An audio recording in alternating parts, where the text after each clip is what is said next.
Victoria Atkins, you've been speaking in Parliament today. The government say that they're offering farmers £5 billion of investment over the next couple of years, and they say that they're taking a fair and balanced approach.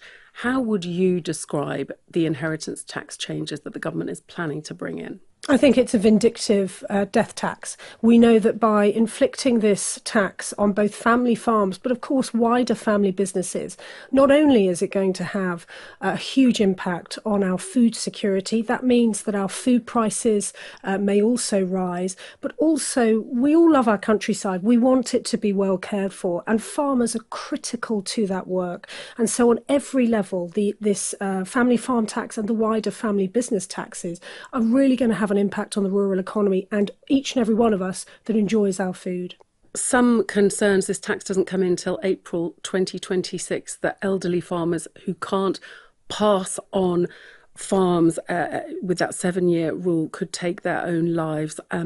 What's your view on that? What would you like to see the government do about that specifically? Well, not only do we know that to be the case, also, of course, the OBR today has said that in their report. And what we are very, very worried about is that this is having very real and very human costs up and down the country. People are having conversations over their kitchen tables about whether relatives will cost their families money when this law comes into effect. And we know that it is taking a very, very severe toll on some people. We don't say this lightly. We are very conscious of how difficult it can be for farming families at the best of times. But this is an extra, very significant worry that families are having to deal with. Huge concern around the inheritance tax changes. But let's face it, farmers feel that they've been let down by government for many years. We had tractors, I think, back in March, protesting against your government.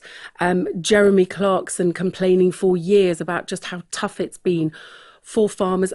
Farmers have been let down, haven't they, by successive governments? Look, I think we got some things right in the last government, but we also got some things wrong, and we're very, we are looking at that. And in fact, I'll be travelling around the country asking farmers and farming businesses for their ideas and suggestions for the future.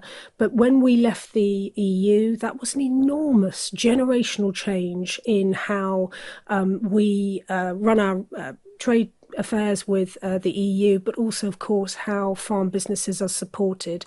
And so we have, it's been a transition period. Some of it we know has gone well, but of course, I will always be the first to acknowledge where there have been struggles. And so what I want to do now as Shadow DEFRA Secretary is work with farmers, work with the farming industry to ensure that we smooth out where there have been challenges and provide an optimistic and bright future for our farmers.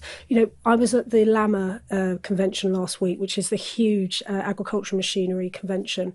And what struck me was just how many young people were at this convention. They want to carry on farming. They want to do what their grandparents and others have done. But this family farm tax, sadly, is going to deny them that opportunity.